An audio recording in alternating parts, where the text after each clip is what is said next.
Leo tarehe 14 Novemba 2025, Tanzania imepitia hatua muhimu katika muundo wa serikali yake baada ya uchaguzi mkuu wa Oktoba 2025.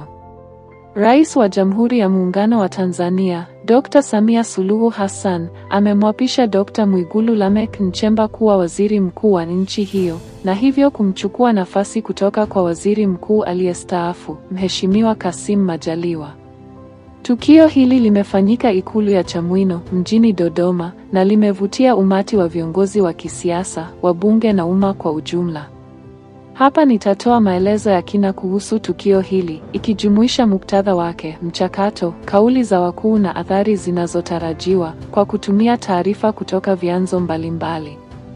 Uchaguzi mkuu wa Tanzania uliofanyika tarehe 29 Oktoba 2025 ulikuwa na mvutano mkubwa, ambapo Rais Samia Suluhu Hassan alitangazwa mshindi kwa kura nyingi, landslide victory, chini ya chama tawala cha Chama cha Mapinduzi CCM. Hata hivyo, uchaguzi huo ulipingwa na upinzani na wadau wa kimataifa kutokana na madai ya udanganyifu, kuzuia muunganisho wa intaneti na vurugu za ghasia.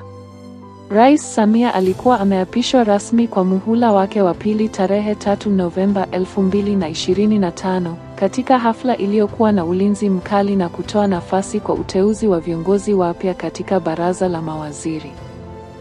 Uteuzi wa waziri mkuu ni sehemu ya mchakato wa kuimarisha serikali mpya. Kulingana na Katiba ya Jamhuri ya Muungano wa Tanzania, kifungu cha 51(2), Rais ana haki ya kuteua waziri mkuu, ambaye lazima apendekezwe na kubainishwa na Bunge. Hii ilifanyika tarehe 13 Novemba 2025, wakati Bunge lilipokubali uteuzi wa Dr. Nchemba kwa kura karibu ya umoja, near unanimous vote. Kama ilivyotarajiwa kutokana na nguvu ya CCM, uteuzi huu ulikuwa na ushindani mkubwa, kwani Dr. Nchemba alishindana na wagombea wengine kadhaa, lakini alibuka mshindi kutokana na uzoefu wake na uaminifu wake kwa Rais Samia. Pendekezo na kubainishwa na Bunge. Tarehe 13 Novemba 2025, Rais Samia alimwandisha Spika wa Bunge, Mussa Azzan Zungu, barua rasmi ya uteuzi wa Dr. Nchemba. Bunge, chini ya Spika Zungu, lilijadili na kubainisha uteuzi huo haraka, na wabunge kutoka CCM na hata upinzani, kama Ado Shaibu wa ACT Wazalendo, wakimshukuru Nchemba kwa uzoefu wake. Hii ilikuwa mara ya 12 tangu uhuru wa Tanzania, 1961, kuwa na waziri mkuu, na Dr. Nchemba akawa wa 12 au 14 kulingana na hesabu fulani ya historia. Hafla ya uapisho leo asubuhi, Ijumaa 14 Novemba 2025, hafla rasmi ya uapisho ilifanyika Ikulu ya Chamwino. Rais Samia alimwapisha Dr. Nchemba mbele ya viongozi kama makamu wa rais Dr. Philip Mpango na wengine. Hafla hiyo ilijumuisha picha za pamoja, hotuba na maelekezo kutoka kwa rais. Kulingana na ripoti za zamani Twitter, hafla ilikuwa na matukio mbalimbali kama sauti za nyimbo na picha za viongozi wakishikana mikono, ikionyesha umoja wa serikali mpya. Rais Samia alitoa hotuba yenye maana baada ya uapisho, akimshukuru Dkt. Nchemba na kutoa maelekezo makini. Kauli zake kuu zimeandikwa kama ifuatavyo: kupongeza na kushukuru Nchemba. Kubwa zaidi ni uwezo wa kuwatumikia wananchi wa Jamhuri ya Muungano wa Tanzania. Kazi zako na maelekezo yote yamo kwenye katiba na nimekukabidhi vitabu vinavyoelekeza majukumu yako. Rais alisema uteuzi wake ulipitia ushindani mkubwa, na Nchemba alibuka kwa vigezo vingi kama uzoefu na uaminifu. Maelekezo ya kazi: alimtaka Nchemba kuongeza kasi ya utekelezaji wa ahadi za ilani ya uchaguzi ya CCM 2025-2030 ili kazi zote zitimizwe kwa wakati. Kama alivyoahidi wakati wa kampeni, kunahitajika kasi ya utekelezaji ili yatimizwe ndani ya muda mfupi.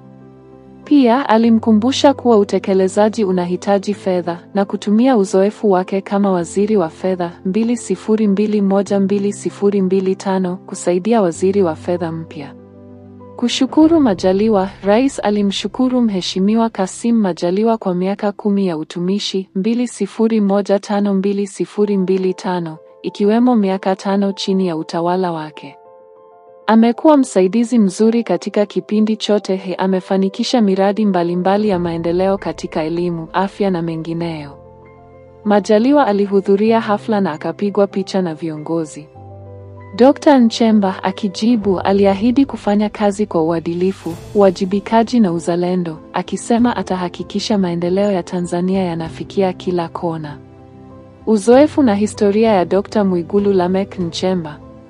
Dr. Nchemba, mwenyekiti wa umri wa miaka 50, alizaliwa 7 Januari 1975, ni mwanachuoni wa uchumi mwenye VET.